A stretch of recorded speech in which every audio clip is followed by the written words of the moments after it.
Cyber crime police સ્ટેશનમાં એક ગુનો નોંધવામાં આવ્યો હતો ફ્લિપકાર્ટ ઇન્ડિયા પ્રાઇવેટ લિમિટેડ દ્વારા.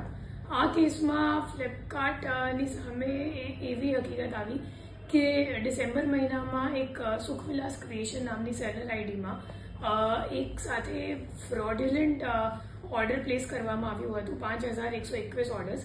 અને એમનું એમ કહેવામાં આવ્યું હતું કે અમારી જે સેલર પ્રોટેક્શન ફંડ છે તો એ પોલિસીની દુરુપયોગ કરવા માટે સેલર દ્વારા ખોટી ઓર્ડર્સ ઊભો કરવામાં આવ્યું છે. તો આ બાબતે આપણી જે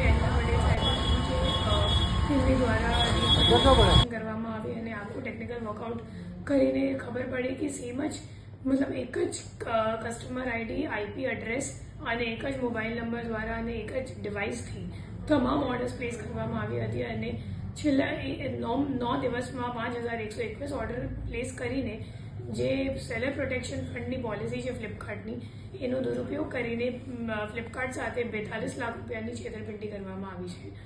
આ જે સેલર પ્રોટેક્શન પોલિસી છે ફ્લિપકાર્ટની, આમાં એવું છે કે એ લોકો જ્યારે આપણી રિટર્ન વિન્ડો, અગર તમે કોઈ કસ્ટમર ઓર્ડર પ્લેસ કરે તો એમની પાસે 7 દિવસનો રિટર્ન વિન્ડો હોય, બટ એ લોકો સેલરને 3 જ દિવસમાં પૈસો આપી દે છે.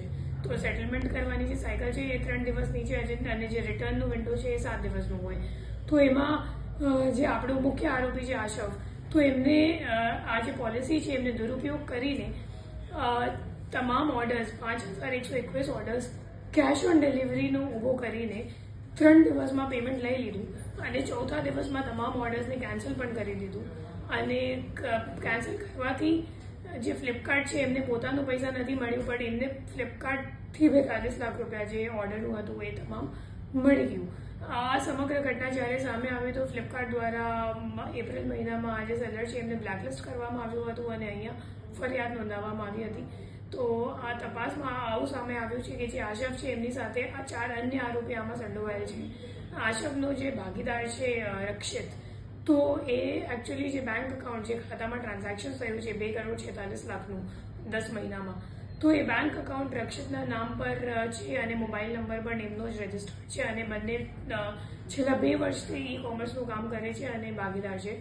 ત્રીજો જે માણસ છે એમનું નામ છે ભૌતિક ઠુમ્મર, અને જે ખોટો ઓર્ડર ઊભો કરવા માટે આશવે જેનું હેલ્પ લીધું, મદદ લીધી, તો એ ભૌતિક ઠુમ્મર છે.